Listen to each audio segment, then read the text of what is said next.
po medyo talagang mabagal. Patungkol ito sa reklamo sa iba't ibang parte ng bansa na naiulat nga pong nai-hold, no, at pinatigil ang ng DSWD ang AIX payout. Secretary Rex Gatchalian assured us and promised that the DSWD will conduct payouts for validated list of qualified beneficiaries that need assistance. Madam Chair, karamihan po sa mga nasalanta ng bagyong Egay at iba pang kalamidad, no? Marami dito, mga sunog rin po. At alam po ng ating Crisis Intervention Division Chief niyan, Director Edwin Morata. At ang kadalasan dito ay mga indigent na nangangailangan talaga ng agarang tulong.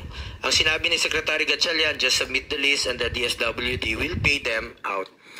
Nakapagsumiti na po ang mga LGUs ng listahan ng beneficiaries. Yung iba po ay na-validate na, pero hanggang ngayon karamihan pa rin po ay hindi na-pay out.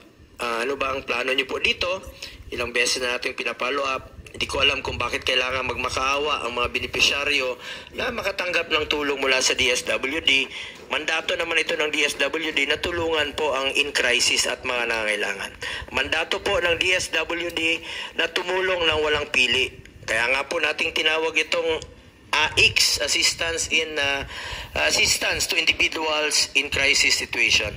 Similarly, Madam Chair, I have previously raised that there are LGUs which submitted lists of individuals needing assistance, but until now, the DSWD failed to validate the list. Nagbigay rin po ang DSWD ng deadline at nakapag-sumite naman po ang mga LGUs ng listahan ng kanilang mga beneficiaries.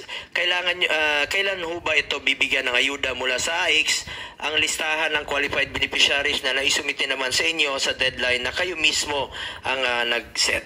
Madam Chair, ako po ay kadalasan na tumutulong po sa ating mga mahirap nating kababayan. Nagbibigay po ako ng aking counterpart mismo dito, no? Personal ko ito.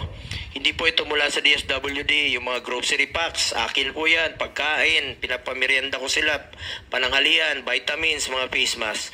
At gusto ko talagang tulungan sila yung mga naging biktima ng sunog, lindol, putok ng bulkan, buhawi, at iba pang disaster. At Madam Chair, napag-alaman ko lang po na pinagbabawalan po ng DSWD na banggitin po ang aking pangalan. May tanong lang po ako dito sa ating Regional Director, to Maria Angela Gupalan. Go ka pala, ma'am. Go ka rin pala. Ating field office. May tanong lang po ako sa inyo. Unang-una, totoo ba ito na bawal po banggitin ang aking pangalan, pero sa ibang politiko hindi po bawal? Nakakahiyang DSWD. Senator, you're under oath po, ha? You're under oath. Yes po. Akin po as Regional Director, wala naman pong explicit na instruction na pagbawalan. Pero po sa akin, dahil po kami po ay nagbibigay po ng ating programa, I think it's best not to mention. Otherwise, baka po kasi kami Ma'am, specific po. Pagsabihan. Specific po ang pagbabawal ng pangalan ko. Bawal banggitin ang pangalan. Sa totoo lang po, hindi nyo na kailangan banggitin ang pangalan ko. Pero sana naman, maging pantay naman kayo. Kung yung ibang pangalan pwedeng banggitin, bakit pangalan ko lang hindi pwedeng banggitin? Yan. Utos yan ni Ahas. Kung naalala na may explicit instruction. Kapal ng mukha mo. Parang yung sa inyo lang pong pangalan. Sigurado po kayo? How about sa Alaminos? Booking.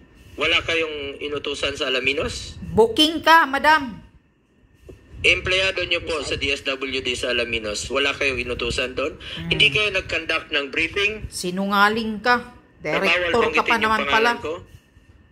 Ma'am, hindi nyo kailangan banggitin yung pangalan ko. Hindi ko po kailangan. Correct. Hindi ko po kailangan yan. Pamulitika talaga itong DSWD. Sabihin nyo lang po sa kanila, tulong po ito mula sa gobyerno. Tulong po ito sa mga mahirap. Huwag lang po tayong maging selective, ma'am. Correct. Selective nga. Huwag nyo pumaluan ng politika. Sa totoo lang po. Ito pa ang pangalawa. Kapal ng Bakit mukha mo. bawal ako pumunta? Bakit yung ibang politiko hindi bawal pumunta? Yan. Tirahin mo nga ng tudo, Senator Go. Ay, tanong ko lang, bakit bawal ako pumunta? Bakit si Senator Amy, our chairperson, pwedeng pumunta? Pakisagot, you're under oath.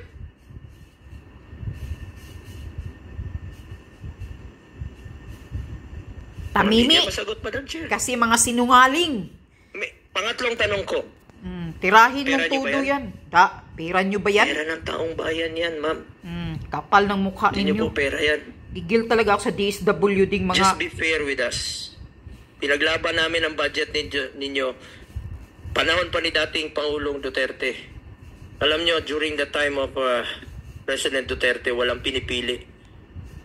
Ang nagdala nun, si Secretary Rolly Bautista, isang dating sundalo. Mas maganda pa yung Walang pinipili sundalong po yun. magdala. Hindi naman kailangan banggitin ang pangalan namin. Pero wag nyo naman sanang ipagbawal na banggitin. Wag nyo naman sanang ipagkait na kung meron po akong gustong dalahin sa natulong sa kanila. Akin naman yun, ma'am. Personal ko naman yun. Tingnan nyo, personal pa. Personal ko po yung grocery pack. Personal ko po yung Jollibee. Kung gusto kong pakainin, gusto kong pasayahin ang mga kababayan natin sa panahon ng kanilang kalungkutan, mapasaya ko man lang sa kanila. Bakit nyo naman pong ipagkait sa kanila yan? Yan. Hindi nyo naman po pera yan, ma'am. Correct. Besides, sarili ko po ito, ma'am. Kung pupunta man po ako doon, akin po yun. Huwag nyo naman sanang ipagbawal. Ngayon, nandito ang inyong secretary. Insult to Pwede the naman max. sigurong sagutin ng atin mahal na secretary yan. Bakit po ganon, sir, naging selective do tayo? At meron lang po ako isa-cite na isang instance. Halimbawa, dito sa isang lugar, Secretary Rex, sa Mindanao, merong due doon for payout na dapat nang ibigay sa kanila. Nung pumunta ka, naka-hold yun for how many months? Grabe, And then, totoo nung yan. pumunta ka, dinoble mo. Daming reklamo Dinoble na mo. ngayon. Dinagdagan mo, dinoble mo. Pwede pala yung ganun. Kasi ikaw yung pumunta. Gerald Santos City, sir. Senator, this was during the earthquake. Hindi po. Recently lang po ito. Meron pong due for payout na po doon, mga indigents, no? Senator, Maybe biktima po ito ng earthquake o disaster, due na po. So nagmakawa sila sa inyo, sir. Matagal na po itong validated list na ito for payment na po ito. Ngayon, nung pumunta ka, sige, release nyo na. Release nyo na. Nung pinarelease mo, dinoble mo pa. So, ibig sabihin, pag kayo ang pumunta, pwede nyo palang doblehin. Pag nagiging selective kayo, Secretary. Madam Chair. One more question. Hindi ba ito na nagagamit sa politika ninyo? Yan ang totoo. my politics. Senator, I'm not. One question. For the record. Are you running for the Senate? Senator, I'm not running for the Senate. In fact, yes, and in fact, I even wrote all the public polling firms Okay. to remove me Jesus, from the kapal list. ng mukha And mo. then, Okay, you communicated that so many times. okay, so Sipal ka don't be rin. selective. Alam ng publiko yan. Nakikinig ang publiko natin. Senator, Madam Chair, if I may respond. First of all, hindi ako pumunta ng General Santos this past couple of months. This year, if I can recall, pumunta ako sa General Santos na nag-earthquake ho sila. Region 12. 12 was, the last time was Last year.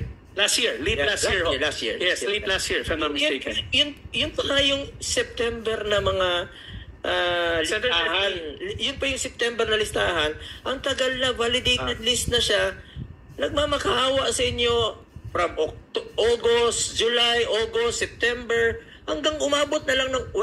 Kailan kayo pumunta ng... Senator, kung pumunta ko ako doon right after the earthquake twice. Kailan nga po yun? Kailan ba yung earthquake? The earthquake was end of the year. Remember, lumapit sa iyo yung mga local officials, and then you ordered them to release the AX kasi lumapit sa iyo personal, di ba? Senator, So, kailangan bang lumapit sa iyo personal? No, Senator, let me just qualify ho. Lahat ho ng binigay niyo na list sa amin, we're vetting it one by one. And we've already given you assurance that we will release it all the list that you gave us. Senator Rex, Secretary, I don't have any intention of running for Senate. Hindi, kapatid mo yung kasama ko rito. Secretary Rex Gatchalian, you check your record. Senator, let me... General Santos City, meron silang validated list. Napakatagal na nilang nag-antay. Ilang buwan silang nag-antay doon. Totoo yun. Daming nagreklamo na niyan eh. Okay, release. Doblehin mo. So, ibig sabihin, Senator, Madam Chair, if I may just clarify ano yung nirelease ko. Ang nirelease ko doon, emergency cash transfer. That's why the amount is bigger. Hindi ho ako nag-release ng AIX. In fact, the mayors came to me, we met there with the governor, emergency cash transfer ho yung doble na sinasabi niyo. Hindi ho ako nag-release ng AIX, it's emergency cash transfer. Kaya nga, ang punto ko doon, sir, ilang months na yung nagmamakaawa yung mga beneficiaries. So, bakit nyo pahirapan? 3,000, 4 na buwan, 3,000 lang? Nagmamakaawa. Hindi nyo naman pera yun, sir. Pera ng taong bayan yan. Ano? Ma-X po yan. Madam Chair, if I may clarify again. First of all, Madam Chair, I'll have Director Wenz explain the details of what we've done with the list. Pero a while ago, may inamin ho ako na nagkaroon kami ng problema sa sarili naming financial management office. That's why we were having cash shortfalls in some of our regions. NCR, And we have addressed that. Aminado kami, there were delays to the commitment to the senator, but we have all intentions of paying those lists that have been vetted and clarified, that have been checked already. But ako, I put my admission that na-delay yung iba because of what I admitted a while ago. We found out that meron kaming late submission sa DBM ng aming cash requirements. But we assure you that in the second quarter, we will clean that list. Sir, 4 months, 5 months nag-antay yung beneficiaries. 3,000 yung matatanggap nila. Pero nag-antay sila ng 5 buwan. Kailangan pa ba nilang antayin na mag-lindol sa lugar nila bago nyo i-release? Kailangan pa ba nilang pumunta ka doon bago nila i-release? Alam mo, to Director Marie Angela Gupalan, alam niyo ma'am, sa panahon ni dating Pangulong Duterte, walang pinipiling pagtulong noon, no? Kung kailangan ng social amelioration program, pinapahanap niya, kinokontak niya ang LGUs.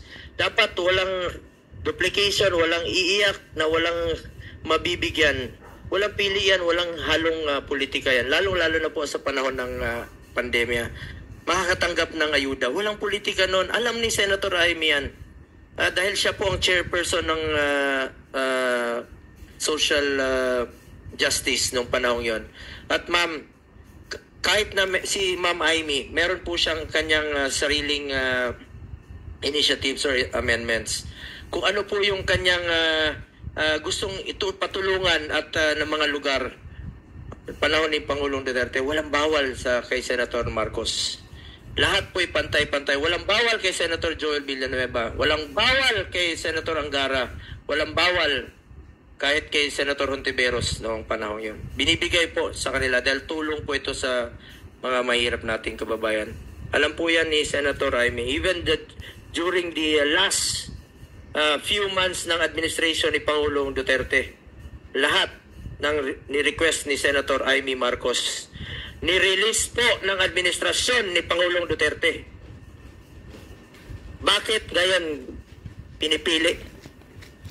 Correct. Pinipili. Kasi tulong yan sa mga mahirap. Nagpapagamit kasi kay Tambaluslos, yan si Secrex, huwag Gatchalian. niyong gamitin itong opisina niya sa politika kung may plano ka pa sa politika. Correct. Madam Chair, categorically, I am not using the office for my politics, and I categorically Sinungaling state that I am not running for any position this coming election. Kailang election?